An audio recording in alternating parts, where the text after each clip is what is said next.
Since dito si Doc. Doc, anong gusto mong masabihin kasi yung alaga mo 2 years na sa Kalingap. Ay, Wala ka nung nakaraan ay. Oh. Anong gusto mong sabihin sa Kalingap at kay Biancy? Oh, umiyak ka na. Alam kong maiyak ka ay. oo.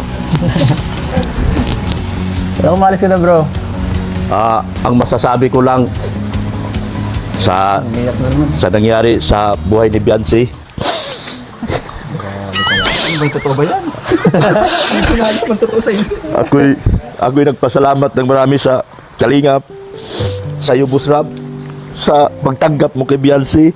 Naalala ko, Doc, talagang naalala ko yung mga oras na pinipilit mo ako. Di ba? Totoo yan. Grabe, galing mo talaga, Doc. Punta natin siya.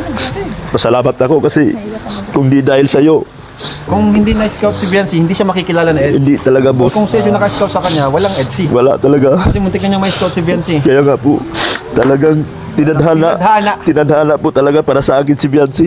Dahil kung si Ido naka-scout sa kanya, hindi sila magiging love team, boss eh. Kaya salamat ng marami sa buong Kalingap. Salamat. Di ba dati? Tama na, Dok. Baka tagiin ka. Di ba dati?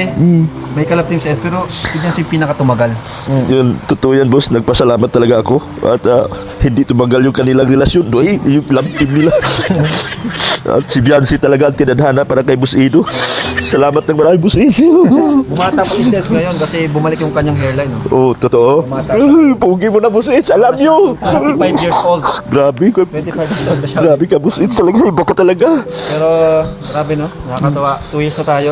EDC, dami nating pinagsamahan, dami nating napuntahan, Palawan, Hong Kong. Grabe, Cebu. Grabe, nakakaano lang talaga tuwing iniisip. Di ba, Dok? Salamat talaga, Boss. Kahit Salamat. na narating ng EDC. Salamat sa buong Kalingap. Ako sa supporters ng EDC kasi napakaano nila. Kay Kuya Bal, salamat. Kung may ano man, basher, pero hindi ganun kaano. Hindi.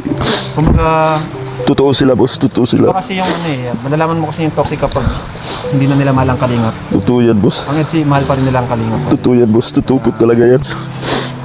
Anong pinagsasabi mo ba sila na gano'n dapat? Na gano'n ang gawin? Dapat mahalin nila ang Kalingap. Totoo yan. Sabi ko lang talaga kay Biancy yan, si Boss, na magiging humble lang at wag lumaki ang ulo.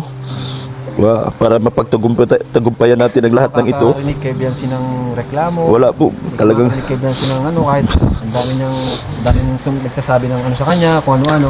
Pero si Biancy tahimik lang. yun po. Salamat talaga, Boss. Gano'n din sa EDS. Salamat, Boss. Kaya bagay talaga silang dalawa. Bagay sila, Boss. Bagay sila.